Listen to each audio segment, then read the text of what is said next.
আর তৃণমূল চোর, আর তোমরা হচ্ছে মাফিয়াদের সর্দার। লজ্জা করে না ভারতবর্ষের মতো দেশ? তোমার প্রার্থী একজন गुंडा।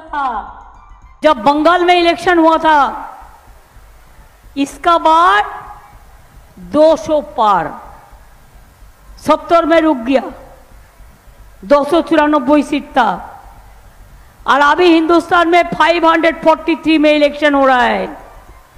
अभी से बोलने शुरू किया आपका बार 400 पार।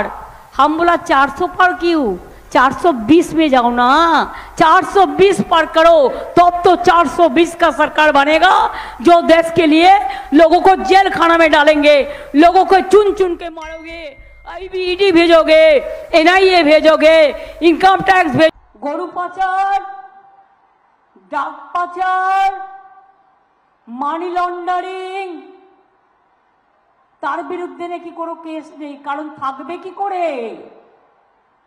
তিনি যে কোচি হোম মিনিস্টার, কোচি কাঁচা হোম মিনিস্টার। ভারতবর্ষে কখনো দেখেছেন যার বিরুদ্ধে এত কেস, এত ক্রিমিনাল কেস? আমার কাছে লেখা আছে, আমি একটা একটা করে কেস বলতে পারি। মুখোশ খুলে দিয়েছেন আপনারাই, আমি বলবার আগে। চ্যালেঞ্জ করলে কেসগুলো দিয়ে দেবো, আমার কাছে প্রত্যেকটা লেখা আছে। এদের স্বরাষ্ট্রমন্ত্রী আর তৃণমূল চোর, আর তোমরা হচ্ছে মাফিয়াদের সর্দার। লজ্জা করে না ভারতবর্ষের মতো দেশ?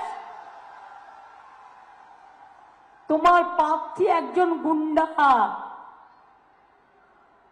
মা বোনদের সম্মানহানি করে, এনআইএ কে দিয়ে মেয়েদের ঘরে ঢুকিয়ে দেয়, অসম্মান করে, সিবিআই কে দিয়ে সাধারণ মানুষকে রেড করে, সংখ্যালঘুদের ভয় দেখায়, রাজবংশীদের ভয় দেখায়, আর কোটি কোটি টাকার ডিল করে। খবর আমিও রাখি, মনে রাখবেন, ওদের যদি মেশিনারি থাকে, মেশিনারি আমারও আছে।